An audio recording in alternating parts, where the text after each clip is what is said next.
আমরা অর্ডার 21 এ ছিলাম। অর্ডার 21 এ সিপিসি আমরা দেখছিলাম যে লাস্টে যেটা দেখছিলাম সেটা হচ্ছে যে অকশন সেল মানে নিলাম বিক্রয়ের প্রসঙ্গ দেখছিলাম। সেখানে আমরা রুল 84, 85, 86 দেখছিলাম। এখন আমরা একটা রুল দেখব, সেটা হচ্ছে রুল, এটা লাগে না, আচ্ছা এমসিকিউর জন্য আর লাগবে না, শেষ। এমসিকিউর জন্য অর্ডার 21 শেষ। এখন আমরা চলে যাব অর্ডার 39। অর্ডার দাদা 39 রুল 86 কিন্তু বলেন নাই কালকে, কালকে তো রেকর্ডিং শেষ হয়ে গেছিল। রুল ও 86টা যদি একটু ও বলছেন। রুল 86, রুল 86 এ ছিল যে procedure in default of payment, payment যদি না দিতে পারে সেই ক্ষেত্রে কি হবে। এখন কে পেমেন্ট না দিতে পারে ভাই? যে হচ্ছে ওই অকশনে, ওই নিলামে পারচেজার, যে হচ্ছে নিলামে পারচেজার, যে হচ্ছে নিলামে কিনছে। নিলামে যে ইমুভেবল প্রপার্টিটা আপনার অ্যাটাচ করছে, সেই অ্যাটাচড ইমুভেবল প্রপার্টিটা যখন নিলামে উঠে ডিক্রি হোল্ডারের টাকা পরিশোধ করার জন্য, ডিক্রি হোল্ডারের টাকা পরিশোধ করার জন্য তখন কোন একজন ব্যক্তি সে নিলাম সম্পত্তিটা কিনতে চায়, কিনতে আগ্রহ প্রকাশ করে। তাহলে আমরা 84-তে দেখছিলাম যে সে যখন কিনবে, সে যখন আগ্রহ প্রকাশ করে, বা সে যখন অকশনে ওই যে নিলাম উঠে না, যে সর্বোচ্চ দাম যে যে বলে, তাকে সাথে সাথে 25% টাকা জমা দিতে হবে। অর্থাৎ ইমুভেবল প্রপার্টির ভ্যালু যদি 10 লক্ষ টাকা হয়, তাহলে 25% টাকা, 2.5 লাখ টাকা তাকে সাথে সাথে জমা দিতে হবে। এখন প্রশ্ন আছে বাকি টাকা সে কি করবে? বাকি টাকা সে পরবর্তী 15 দিনের মধ্যে আদালতে জমা দিবে। এটা বলছে 85। এই যে বাকি টাকা সে পরিশোধ করতে পারলো না, যে জমিটা কিনছে, যে ইমুভেবল প্রপার্টিটা কিনছে, সে বাকি টাকা 15 দিনের মধ্যে পরিশোধ করতে পারলো না, সেই ক্ষেত্রে সেই প্রপার্টির কি হবে? সেই ক্ষেত্রে সেই property, the property shall be resold. এটা বলছে 86 এ, রুল 86 অর্ডার 21। এটা বলছে দ্য প্রপার্টি শ্যাল বি রিসোল্ড, প্রপার্টিকে পুনরায় বিক্রি করা যাবে। And the defaulting purchaser shall forfeit all claim to the property and or to any part of the sum for which it is। আচ্ছা, এখানে যেটা বলছে, তাহলে ওই পারচেজার, যিনি ক্রেতা, যিনি অকশন প্রপার্টির ক্রেতা, তিনি ওই প্রপার্টিকে দাবি করতে পারবেন না। অথবা ব্যাপারটা এরকম হলো, তিনি যে 25% টাকা নিলাম পরিচালনাকারী কর্মকর্তাকে দিয়েছিলেন, 25% টাকায় যে পরিমাণ প্রপার্টি তার পাওয়ার কথা, সেই প্রপার্টিটা দিয়ে বাকি প্রপার্টি নিলাম কর্মকর্তা অর্থাৎ আদালত নিয়ে নেবে। যাক, এখানে আমাদের এত পেছানোর দরকার নাই। অর্থাৎ হচ্ছে 86 বলছে যে নিলামের ক্রেতা যখন বাকি টাকা 15 দিনের মধ্যে পরিশোধ না করতে পারবে, তখন নিলামে যে সম্পত্তি ছিল সেটাকে রিসোল্ড করা যাবে, পুনরায় বিক্রি করা যাবে। এবং হচ্ছে ওই পারচেজারের, ওই নিলামের ক্রেতার যে দাবি ছিল ওই সম্পত্তির প্রতি, সে দাবি রাখতে পারবে না। ক্লিয়ার? আচ্ছা, এটা হচ্ছে 86 আমাদের। এটা মূলত তো দাদা 25% যে টাকাটা জমা দিবে, এটা কি টাকাটা ফেরত দিবে না, নাকি ওই পরিমাণ সম্পত্তি দিবে? কোনটা? স্বাভাবিক নিয়মে আমরা যদি টেন্ডার করি না, ওখানে আমাদের ওই টাকাটা জমা ফেরত দেয়, মানে যদি সে যদি কিনতে না পারে আর কি পরবর্তীতে। অন্য কেউ যদি কিনে নেয়, তাহলে এক্ষেত্রে কি জামানটা ফেরত দিবে কিনা, নাকি ওই পরিমাণ সম্পত্তি দিবে কোনটা? এই যে হ্যাঁ, এই যে এখানে বলে দিছে ওখানকার যে খরচপাতি রেখে বাকি না, সমস্ত টাকা ফেরত দিবে না তো, কিছু খরচ কেটে রেখে এখানে তারপর তো ফেরত দিবে। যেটা ব্যয় ওটা তো কেটে রাখবে, ঠিক আছে, হ্যাঁ, তো বাকি টাকাটা কি করবে? এটা সরকারের করে জমা দিয়ে দিবে লেখা আছে। ওটা সরকারের ইস্যু চলে যাবে। ওটা তো ঠিক আছে, 25% এর যে খরচা, এই যে প্রসেসের যে খরচা সেটা তো চলে গেল, হুম। যে রেস্ট যে ও টাকাগুলো ও ও আছে ও, ও, আপনি বাকি টাকা দিয়ে দিবে, পার্সেজারকে দিয়ে দিবে, সেটাই তো বলতেছি। যে নিলামে সেটাই। কিনছে তাকে দিয়ে দিবে। এটাও হ্যাঁ 86 এ হ্যাঁ বলছে, সেটাই। এটাও 86 এ বলছে, এটা না 86 দাদা, জি জি কথা হয়েছে সেটাই। যে যে যদি সে ওই 25% টাকা জমা দেওয়ার পরে সে যদি নিলামের টাকা বাকি টাকা জমা দিতে না পারে, তাহলে এখানে নিলাম বিট করার মধ্যে যে খরচ হয়েছে ওই খরচটা কেটে রেখে বাকি টাকা সরকারের কোষাগারে জমা দিয়ে দেবে, এরকম ভাবে লেখা আছে। না আবার, না আপনি যেটা বলছেন সেটা ঠিক আছে, কিন্তু ওই যে আপনার একেবারে লাস্টে যদি আমরা যাই, সেখানে বলছে to any part of the some for which it May subsequently B sold.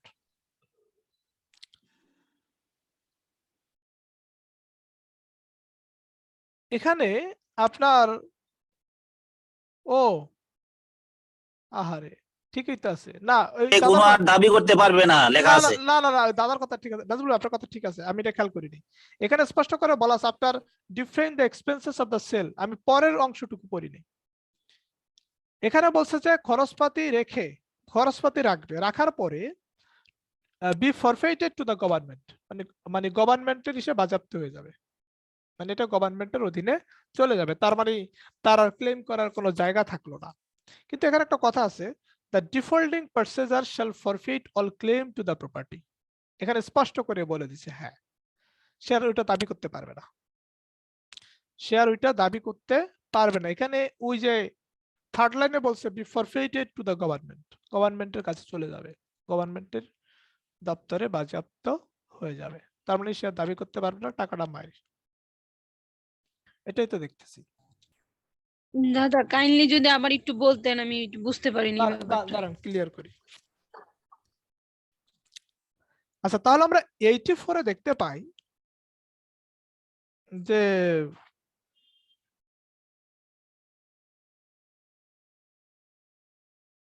যে সম্পত্তিটা নিলামে উঠে, যে সম্পত্তিটা কার, সে সম্পত্তিটা হচ্ছে জাজমেন্ট ডেটরের, যে মামলা হেরে যায়। এখন এই জাজমেন্ট ডেটরের প্রপার্টিটা কেন নিলামে উঠে? নিলামে উঠে হচ্ছে ডিক্রি হোল্ডারের টাকা পরিশোধ করার জন্য। ডিক্রি হোল্ডারের টাকা পরিশোধ হবে কিসের মাধ্যমে? এই জাজমেন্ট ডেটরের প্রপার্টি সেল করার মধ্য দিয়ে, যতটুকু আদায় করা সম্ভব। দেখা গেল যে কোন একজন ব্যক্তি, যেটাকে নিলাম আমরা বলি বিড, বিডে জয়লাভ করলো এবং সে আলটিমেটলি ওই জমিটা মানে ওই ওই ওই ইমুভেবল প্রপার্টিটা নিবে,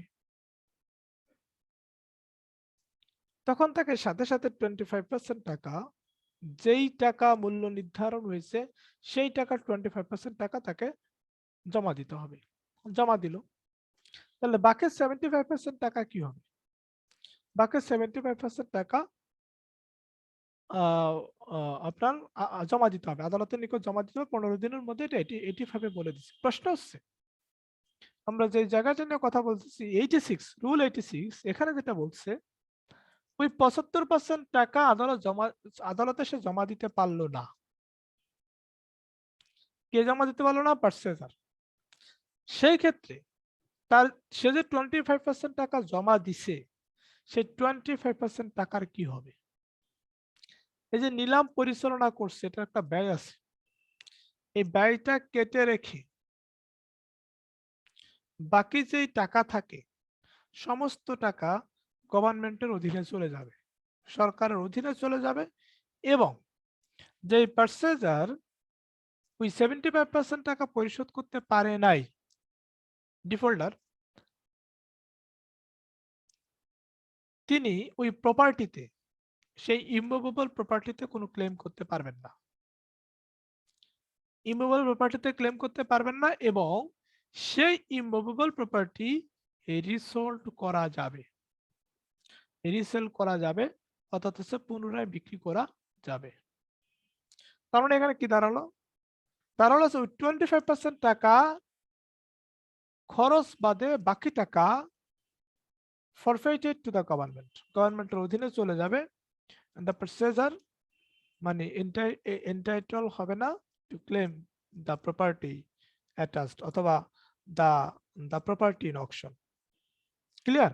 এটা বলছে হচ্ছে 86।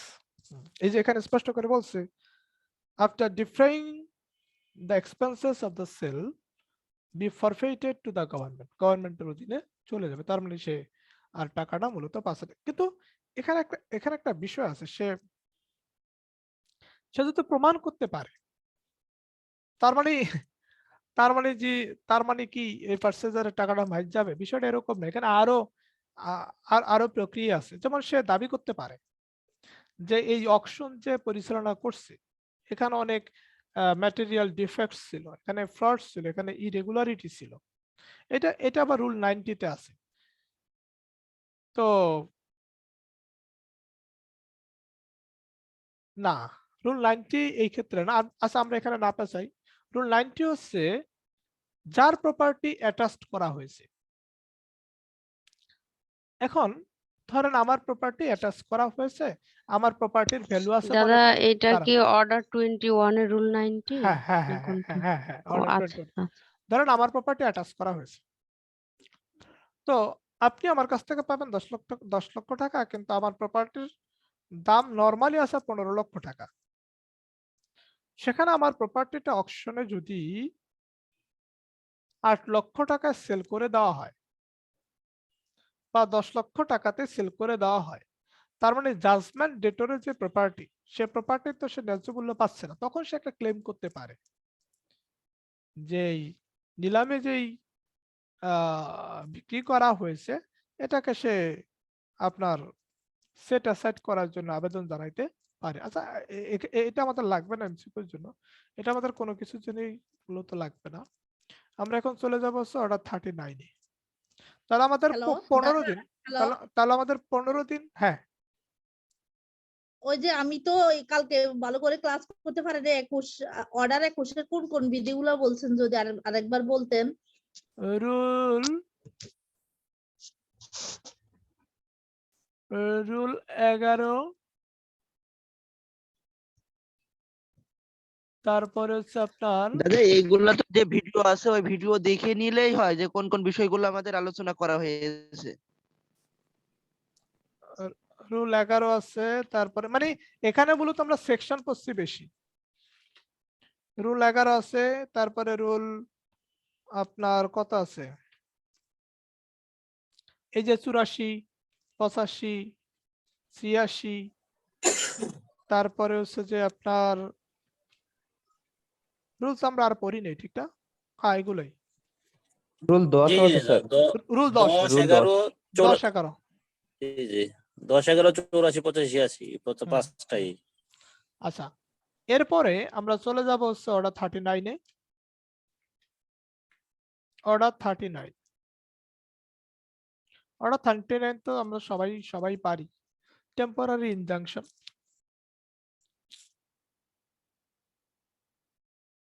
টেম্পোরারি ইনজাংশন আমাদের আইনের মধ্যে আরেকটা জায়গা আছে, সেটা হচ্ছে এসআর অ্যাক্টে। ওকে, টেম্পোরারি ইনজাংশনের বিস্তারিত বলা আছে সিপিসিতে, আর পারপিচুয়াল ইনজাংশনের বিস্তারিত বলা আছে হচ্ছে আপনার এসআর অ্যাক্টে। আচ্ছা, টেম্পোরারি ইনজাংশন হচ্ছে, টেম্পোরারি ইনজাংশনের ডেফিনিশন আবার এসআর অ্যাক্টের সেকশন 53-তে আছে। সেকশন 53-তে টেম্পোরারি ইনজাংশনের ডেফিনেশনে বলছে যে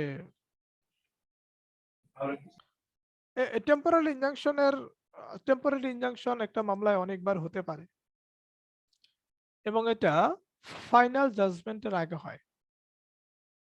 এটা হতে পারে এক হিয়ারিং থেকে আরেক হিয়ারিং পর্যন্ত, এটা হতে পারে কয়েকদিনের জন্য, অথবা এটা হতে পারে মামলার শুরু থেকে একেবারে শেষ না হওয়া পর্যন্ত। অর্থাৎ টেম্পোরারি ইনজাংশন আপনি মামলায় অনেকবার অনেক বিষয়ে, মামলার সাথে প্রাসঙ্গিক বিষয়গুলোতে আপনি টেম্পোরারি ইনজাংশন আদালতের নিকট চাইতে পারবেন। এখানে প্রশ্ন হচ্ছে যে আপনি টেম্পোরারি ইনজাংশন চাইলেন, অস্থায়ী নিষেধাজ্ঞা চাইলেন, তার মানে আদালত কি গ্রান্ট করে দিবে? উত্তর হচ্ছে না। আদালত দেখবে অর্ডার 39 এর রুল 1 এর সাথে মিল আছে কিনা। অর্ডার 39 এর রুল 1 এর সাথে মিল আছে কিনা। যদি এরকম হয় অর্ডার 39 এর রুল 1 এর সাথে মিল আছে, তখন আদালত টেম্পোরারি ইনজাংশন গ্রান্ট করতে পারে। তাহলে রুল 1 এ কি বলছে? রুল 1 এ বলছে কোন কোন গ্রাউন্ডে,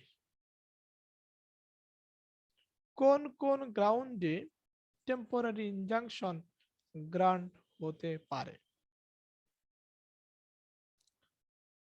এখানে এখানে এখানে এখানে দেখা গেল যে এটা কিন্তু রিটার্নের জন্য খুবই ইম্পর্টেন্ট। হ্যাঁ, কোন কোন গ্রাউন্ডে টেম্পোরারি ইনজাংশন গ্রান্ট হতে পারে খুবই ইম্পর্টেন্ট। এখানে যে প্রপার্টিটা ইন ডিসপিউট, আপনার section 52, section 52 the transfer of property act, the transfer of property act, সেখানে একটা কথা আছে, একটা ডক্ট্রিন আছে যে doctrine of lis pendens. That means একটা সুট পেন্ডিং থাকা অবস্থায়,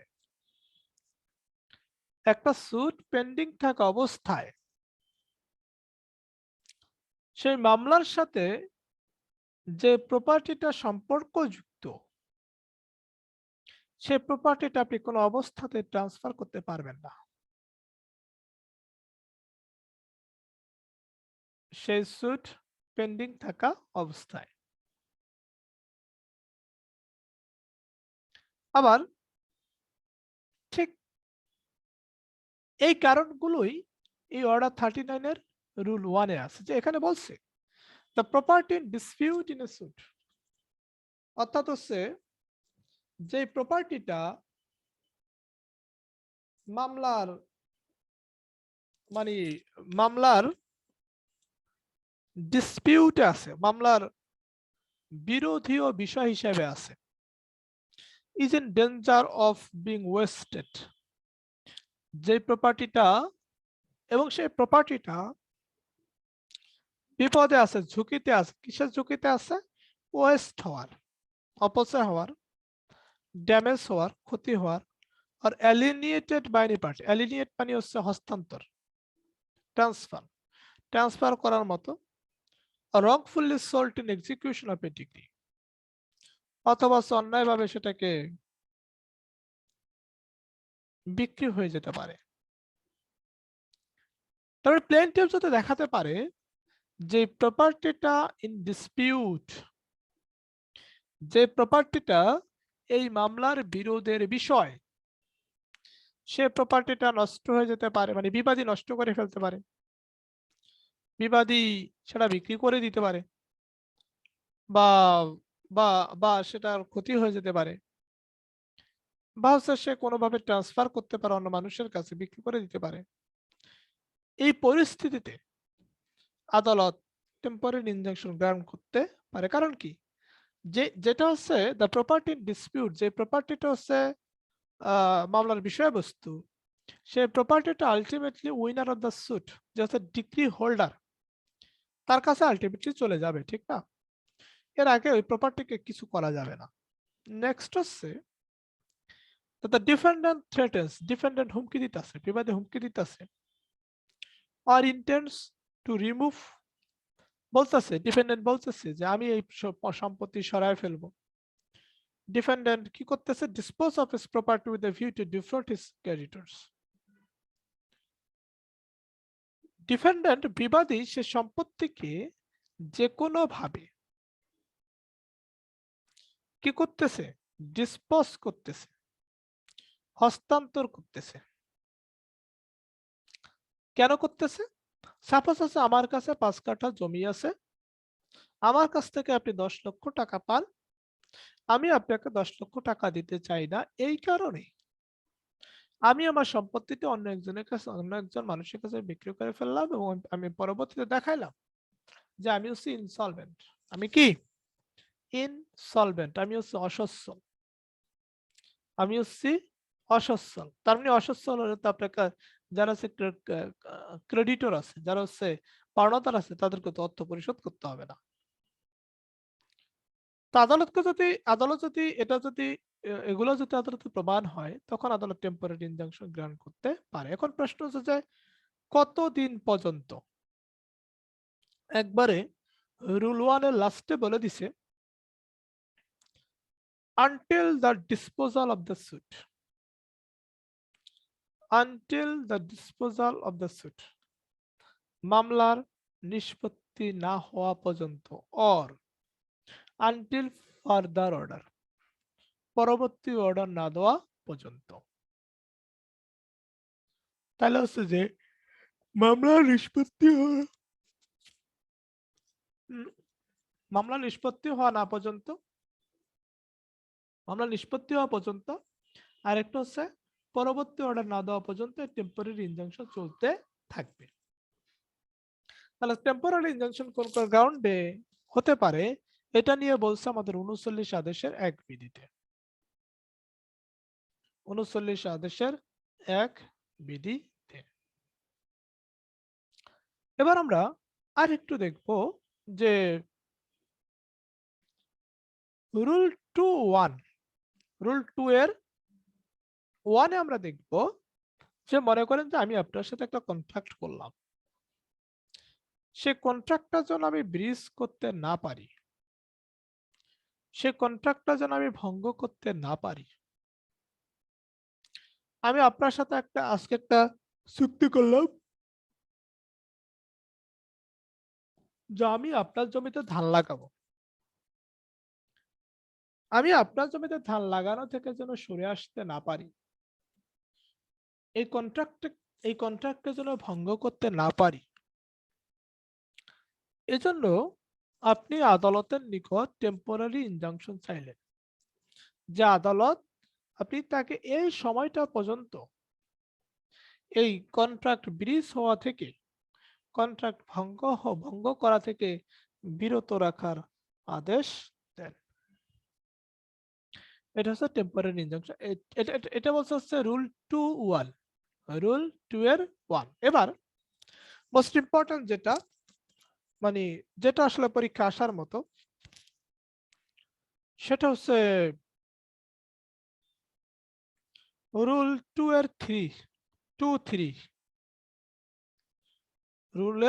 রুল 2(3) এখানে বলছে এই যে না মনে করেন যে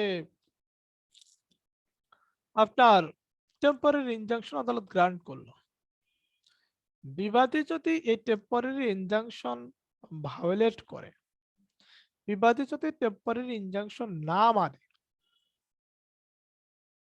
যদি ডিসঅবিডিয়েন্স হয়, যদি অমান্য করে, ডিসঅবে করে, তাহলে হচ্ছে আদালত কি করতে পারে? আদালত হচ্ছে টু বি অ্যাটাচড, তার প্রপার্টি অ্যাটাচ করার আদেশ দিতে পারে, অথবা সিভিল প্রিজন দিতে পারে, দেওয়ানি কারাগারে দিতে পারে, for a term not exceeding 6 month, যেটা 6 মাসের বেশি হবে না। তার মানে হচ্ছে টেম্পোরারি ইনজাংশন যদি কেউ ভায়োলেট করে, বিবাদী যদি ভায়োলেট করে, তাহলে বিবাদীর জন্য জেল আছে হচ্ছে 6 মাস, আর হচ্ছে প্রপার্টিটা অ্যাটাচ করার আদেশ দিতে পারে। 2 এর 4 এ, রুল 4 এ স্পষ্ট করে বলে দিচ্ছে 2 এর 4, no attachment under this rule shall remain in force for more than 1 year. এখানে যেটা বলছে যে এই যে না আমরা যে অ্যাটাচমেন্ট অর্ডার দিলাম 39 আদেশের অধীনে, কেন দিলাম? যদি অ্যাটাচমেন্ট অর্ডার দিলাম কেন? যদি ইনজাংশন অর্ডার আমি ডিসঅবে করি, ইনজাংশন অর্ডার আমি না মানি। তাহলে এখানে কি বলছে? এখানে বলছে যে এই অ্যাটাচমেন্ট অর্ডার কতদিন পর্যন্ত বলবৎ থাকবে, কতদিন পর্যন্ত এটা অ্যাক্টিভ থাকবে, রিমেন ইন ফোর্স, এটা বলে দিছে 1 বছর পর্যন্ত। অর্থাৎ এই সর্বোচ্চ 1 বছর পর্যন্ত অ্যাটাচ করে রাখা যাবে যিনি টেম্পোরারি ইনজাংশন না মানবেন, তিনি টেম্পোরারি ইনজাংশন না মানবেন। এবার এই 4 এ স্পষ্ট করে বলে যে এখন দেখা গেল যে if the disobedience or bridge continuous, দেখা গেল যে এই যে অমান্য যে বেটা করতেছে এটা কন্টিনিউ, এটা চলমান আছে, তখন ওই অ্যাটাচড প্রপার্টিটা,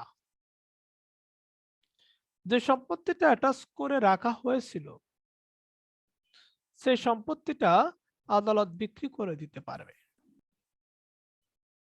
এটা বলছে 39 আদেশের 2-4, 39 আদেশের 2-4। এবার আমরা চলে যাব যে আপনার রুল 4 এ বলছে order for injunction may be discharged, varied or set aside. Rule 4 A বলছে যে টেম্পোরারি ইনজাংশন যে দেওয়া হয় এটা